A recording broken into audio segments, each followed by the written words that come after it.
4-5 ঘন্টা মাছ ধরে মাত্র এই জায়গাটা মাছ পাইছি। মাগুর মাছ পেয়ে গেলাম গাইস, সব মাছ দিয়ে ভরা।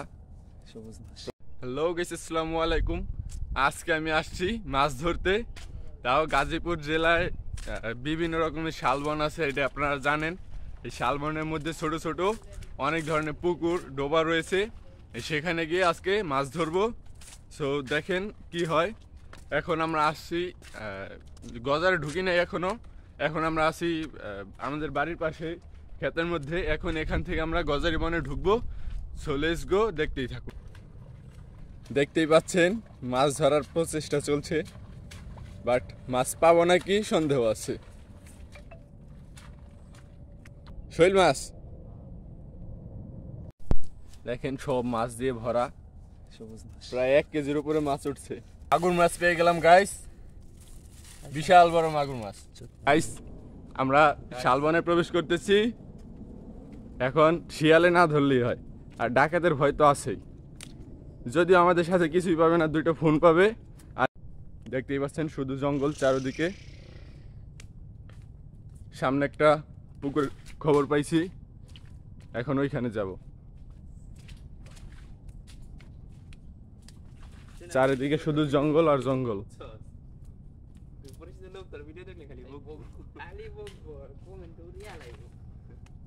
আমরা গজারের মধ্যে বিশাল বড় একটি পুকুরের সামনে এসে দাঁড়িয়েছি। এখন এটি পার হয়ে ওপার যেতে হবে, ওপার যেয়ে আবার দেখা হচ্ছে। দেখতেই পাচ্ছেন বিশাল বড় পুকুর এটি, যদিও এটির গভীরতা তেমন না, কিন্তু যেহেতু এটা বর্ষাকাল, তাই বর্ষার পানিতে এটি সবসময় ভরেই থাকে এবং ওখানে চলছে মাছ ধরার প্রক্রিয়া। যেহেতু এটা বর্ষাকাল, তাই এখানে ক্ষেতের মধ্যে যে পানি, তারপরে ছোটোখাটো যে পুকুরগুলো ছিল সবগুলো পানি দিয়ে ভরা। আর ক্ষেতের মধ্যে পানি হওয়ার কারণে ক্ষেতের মালিকেরা ট্রাক্টর দিয়ে চাষ দিয়ে দিয়েছে ধান লাগাবে বলে। এখন আমরা যে মাছ ধরতে আসছি, আমরা কোনো জায়গায় পাচ্ছি না। আর পুকুরগুলো এই যে সব পানি দিয়ে ভরা, ওই যে ক্ষেত, ওই যে চাষ দিয়ে ফেলছে ধান লাগাবে বলে। এখন আমরা শুধু শুধু ঘুরতেছি জঙ্গলের মধ্যে। মাছ পাইছি তাও অল্প কয়টা, কিন্তু এখন ঘুরতেছি শুধু শুধু দেখানোর মতন। এখন ট্যুর হচ্ছে অ্যাডভেঞ্চার ট্যুর। আমরা এখন কোনখানে আছি আমরা নিজেরাও জানি না, পুরোপুরি জঙ্গলের মধ্যে। এই যে এখান থেকে লোকালয়ে যেতে না হলেও 1.5 থেকে 2 ঘন্টা লাগবে। আমরা এক কথায় হারিয়ে গিয়েছি। এখন এখান থেকে কিভাবে যেতে পারি আপনারাই সাহায্য করুন। এই যে দেখুন, এই যে ক্ষেত চাষ দিয়ে পুরোটা কেদা কেদা বানিয়ে ফেলছে। এই যে ডেবে যাচ্ছি আমরা। ওই যে জাল, এই যে মাছ সংগ্রহকারী, ওই যে জাল। আর আমি হচ্ছি ব্লগার, আমি আসছি ব্লগ করতে।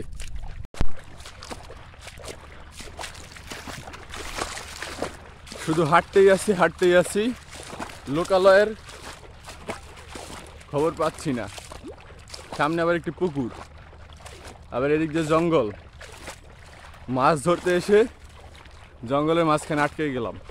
বন্ধুরা, অবশেষে লোকালয়ের রাস্তা খুঁজে পেলাম, প্রায় 2 থেকে 2.5 ঘন্টা পর।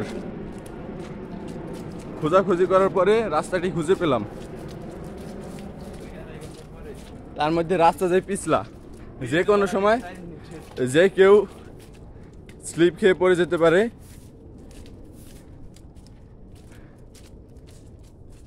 ওই যে ওই গভীর জঙ্গল থেকে আমরা ঘুরে আসলাম মাছ ধরতে এসে, যদিও কোনো ভালো পাইনি।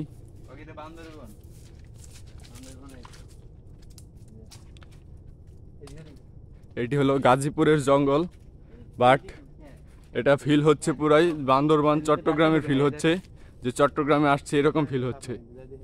এখন রাস্তা হচ্ছে 2টো, এই যে একটি, এই যে একটি। এখন কোনটায় যাব? ফার্স্টে এটা যায় দেখি, তারপর আবার ওইটা যায় দেখবো যে কোন দিকে আমাদের বাড়ি।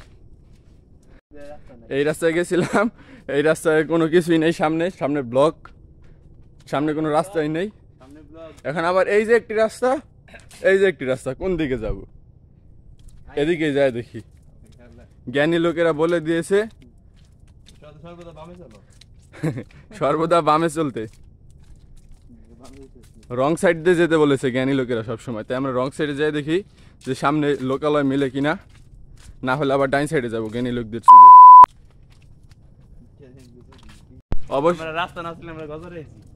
অবশেষে জ্ঞানী লোকদের কথা শুনে আমরা আমাদের আগের রাস্তা খুঁজে পেলাম। ফার্স্টে আমরা গেছিলাম ওই দিক দিয়ে এবং আসলাম এই দিক দিয়ে, অবশেষে খুঁজে পেলাম।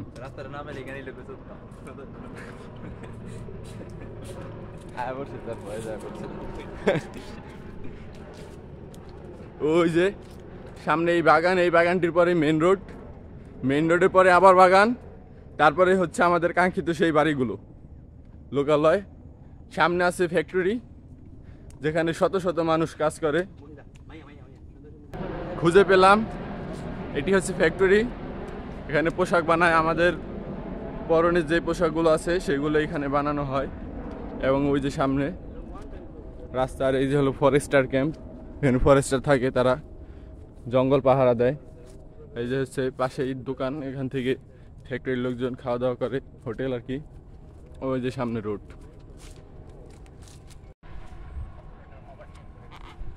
অবশেষে রাস্তা খুঁজে পেলাম, আমাদের কাঙ্ক্ষিত লক্ষ্যে পৌঁছে গেলাম প্রায় 2 থেকে 3 ঘন্টা পর। এখন আমরা আবার যাব বাগানের মধ্যে। এই যে বাগানে প্রবেশ করব, এই বাগানের পরেই আছে মাঠ, তার পাশে আমাদের বাড়ি। চলেন বাগানের মধ্যে প্রবেশ করি। সামনে দেখতে পাচ্ছেন জংলি ভেড়া, এগুলো জঙ্গলেই থাকে। এগুলোর কেউ মালিক নেই, এগুলা কি জঙ্গলে বড় হয়, জঙ্গলে তৈরি হয়, জঙ্গলেই থাকে। প্রাকৃতিক ভাবে তৈরি হয় আর কি, বুঝছেন। এগুলা চাইলে যে কেউ নিয়ে যেতে পারে, কিন্তু কেউ নেয় না আর কি, কেন এগুলো ভদ্রতা, পারিবারিক শিক্ষা, এগুলা কেউ নেয় না। এই যে এটা হলো মিটার ফ্যাক্টরি। মিটার ফ্যাক্টরি এটা হচ্ছে পিছন সাইড, সামনে দিয়ে আরো আছে, জায়গা আছে, বহুত জায়গা। এখানে আপনারা যে কারেন্টের মিটারগুলো ব্যবহার করেন, সেই মিটারগুলো যেটার মধ্যে বানানো হয়। যদিও এখন এটা পরিত্যক্ত, বন্ধ আছে, কিন্তু এখানে আর 4-5 বছর আগেই এটার মধ্যে হাজার হাজার শ্রমিক কাজ করত এবং এখানে মিটার বানানো হতো। এবং এই যে এটা মিটার ফ্যাক্টরির পুকুর। এখানে এখন আর ফ্যাক্টরিটা পরিত্যক্ত দেখে কোনো দেওয়াল নাই, ওয়াল নাই, যে কেউ প্রবেশ করতে পারে। এবং ভিতরে খুবই সুন্দর সুন্দর মেশিন, জায়গা, সুন্দর সুন্দর অনেক কিছু আছে। এবং আমরা একটি কাঁকড়া পেয়েছি, কাঁকড়াটি ফ্রাই করে খাবো। কাঁকড়ার সাইজগুলো বিশাল। সবশেষে আমরা যেখান থেকে মাছ ধরা শুরু করছিলাম সেইখানে আবারও আসলাম। আমরা গজারি বনে গিয়েছিলাম, বাট ওইখানে কোনো মাছই পাই নাই। এখন আবার ফার্স্টে যেখানে ক্ষেতের মধ্যে মাছ ধরছিলাম সেখানে আসলাম। আবার যা মাছ পেয়েছিলাম এই ক্ষেতের মধ্যেই জাল দিয়ে টান দিয়ে মাছ পেয়েছিলাম। এখন আবার এখানেই ধরতেছি, দেখতেই থাকুন কি মাছ পাই। সবশেষে যেই ক্ষেত থেকে মাছ ধরা শুরু করেছিলাম, আবার সবশেষে এই ক্ষেতের মধ্যেই চলে আসলাম, কারণ গজারি বনে ক্ষেতগুলো চাষ দিয়ে ফেলেছে এবং বৃষ্টির কারণে সব পুকুর পানি দিয়ে ভরে গিয়েছে। এই যে মাছের পুলি, এটার মধ্যে মাছ আছে, দেখেন সব মাছ দিয়ে ভরা, প্রায় 1 কেজির উপরে মাছ উঠছে। অবশেষে মাছ ধরে ফেললাম। এই যে 4-5 ঘন্টা মাছ ধরে মাত্র এই জায়গাটা মাছ পেয়েছি। এই যে জেলে, এই যে জেলে। অবশেষে মাছ ধরা শেষ করে বাসার দিকে যাচ্ছি। যদিও মাছ তেমন পাই নাই, তারপর যা হয়েছে ভালোই হয়েছে। আজকের ভিডিওটি এই পর্যন্তই।